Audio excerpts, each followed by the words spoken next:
Light weight బంగారు diamond ఆభరణాలు వందల రకాల డిజైన్స్ ఏవైనా ధర మాత్రం ఒక్కటే. చాలా సందర్భాలలో నేను మాట్లాడితే అంత బాగోదేమో కానీ మాట్లాడాల్సిన అవసరం ఉన్నది పార్టీ ఫిరాయింపుల మీద. పార్టీ ఫిరాయింపుల గురించి చర్చలు సిద్ధాంతపరమైన భావజాలం. విద్యార్థి దశలో సిద్ధాంతపరమైన భావజాలంలో రాణించిన వాళ్ళు తక్కువ ఉండడం వల్లనే, విద్యార్థి రాజకీయాలలో చైతన్యం కోల్పోవడం వల్లనే ఈరోజు ప్రజా జీవితంలోకి వచ్చేవాళ్ళు ప్రజాప్రతినిధులుగా కావాలి, ఏదో రకంగా ఏదో ఒక పదవిలో ఉండాలి, కాబట్టి ఏ పార్టీ అయినా పర్వాలేదు, మాకు పదవి ఉంటే చాలు అనుకునే పరిస్థితులు ఈరోజు రాష్ట్రంలో ఈరోజు వచ్చినాయి. దీనికి కారణం విద్యార్థి రాజకీయాలు సిద్ధాంతపరమైన విధానాలు లోపించడమే దీనికి కారణం. విద్యార్థి రాజకీయాలలో సిద్ధాంతపరంగా రాణించిన వాళ్ళు ఉంటే, అధికారం వచ్చినా రాకపోయినా నమ్మిన సిద్ధాంతం కోసం దశాబ్దాల కాలం పాటు ఆ సిద్ధాంతం కోసం పనిచేసిన వాళ్ళు, జీవితాలను త్యాగం చేసిన వాళ్ళు ఎంతోమంది కనిపిస్తారు. అలాంటి విద్యార్థి రాజకీయాలు మళ్ళీ తెలంగాణ రాష్ట్రంలో పునరుద్ధరించవలసిన బాధ్యత మన అందరి మీద ఉన్నది. ముఖ్యంగా వేదిక మీద ఉన్న పెద్దలందరూ మనందరం కూడా ఒక స్ఫూర్తిని ఇవ్వాల్సిన అవసరం ఉన్నది. మనందరం కూడా ఈ విద్యార్థి రాజకీయాలను ప్రోత్సహించాల్సిన అవసరం ఉన్నది. లేకపోతే చైతన్యం కోల్పోయి రాష్ట్ర అభివృద్ధిలో ఈరోజు మనం వెనుకబడే పరిస్థితి వస్తుంది. వీరు రచించిన వారి ఆలోచన, వారి అనుభవాలు రాబోయే విద్యార్థి రాజకీయాలలో ఎవరైతే రాణించాలనుకుంటారో వాళ్ళందరూ కూడా చదవాల్సిన అవసరం ఉన్నది. ఈరోజు తెలంగాణ రాష్ట్రంలో మొదటి తరంలో బూర్గుల రామకృష్ణారావు గారు, పివి నరసింహారావు గారు, మర్రి చెన్నారెడ్డి గారు లాంటి వాళ్ళు ఉంటే, రెండవ తరంలో జైపాల్ రెడ్డి గారు, విద్యాసాగర్ రావు గారు, దత్తాత్రేయ గారు లాంటి వాళ్ళు రాణిస్తే, మూడో తరంలో చెప్పుకుందామన్నా కూడా గొప్పగా రాణించే పరిస్థితులు మన దగ్గర కనిపించడం లేదు.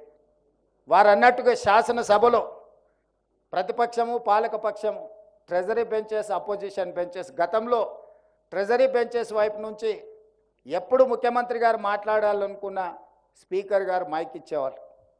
సహజంగా ముఖ్యమంత్రి గారు కాబట్టి మైక్ ఇస్తారని ఒక భావన. కానీ ప్రధాన ప్రతిపక్ష నాయకుడికి కూడా ఎప్పుడు ఏలు చూపించిన స్పీకర్లు ప్రధాన ప్రతిపక్ష నాయకుడికి మైక్ ఇచ్చి, సభానాయకుడికి ఎంత అవకాశము, సభానాయకుడు విషయాలను చెప్పడానికి ఎంత అవకాశం ఇచ్చేదో, ప్రధాన ప్రతిపక్ష నాయకుడికి కూడా అంతే అవకాశం ఇచ్చి ప్రభుత్వం తీసుకుంటున్న విధానపరమైన నిర్ణయాలను, పరిపాలనపరమైన అనుమతులను ప్రతిపక్షాలు సలహాలు, సూచనలు ఇవ్వడానికి, విమర్శించడానికి, అవసరమైతే నిరసన తెలపడానికి, రాస్తా రోకోలు చేయడానికి నిర్ణయించిందే శాసనసభ. ఆ శాసనసభలో ప్రభుత్వం అంటే అధికార పార్టీలో గెలిచిన వాళ్ళే కాదు, ప్రభుత్వము అని అంటే ప్రతిపక్షము, పాలకపక్షం కలిస్తేనే ప్రభుత్వం.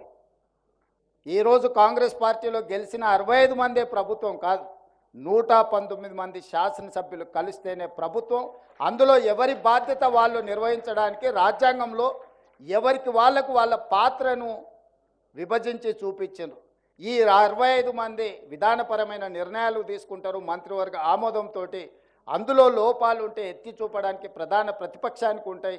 అదేవిధంగా విపక్షాలకు సంబంధించిన నాయకులకు కూడా ఒక ఫ్లోర్ లీడర్ ఉండడం, ఆయా పార్టీలు ఆ విధానాలలో ఉన్న లోపాలను ఎత్తి చూపడానికే మనం ఈ చట్టసభలను ఏర్పాటు చేసుకున్నాం. కాలక్రమేణా ఆ స్ఫూర్తి కోల్పోయినాం. ఒకప్పుడు ఉమ్మడి ఆంధ్రప్రదేశ్ శాసనసభలో వెంకయ్య నాయుడు గారైనా, జైపాల్ రెడ్డి గారైనా, లేదా సాగర్జీ వాళ్ళ పార్టీకి ఉన్న ప్రాతినిధ్యం చాలా తక్కువ. కానీ విషయాలను లేవనెత్తడంలో, ప్రభుత్వాలను నిలదీయడంలో కమ్యూనిస్టులు కానీ లేకపోతే భారతీయ జనతా పార్టీకి సంబంధించిన నాయకులు ఎంతో క్రియాశీలక పాత్ర పోషించేది.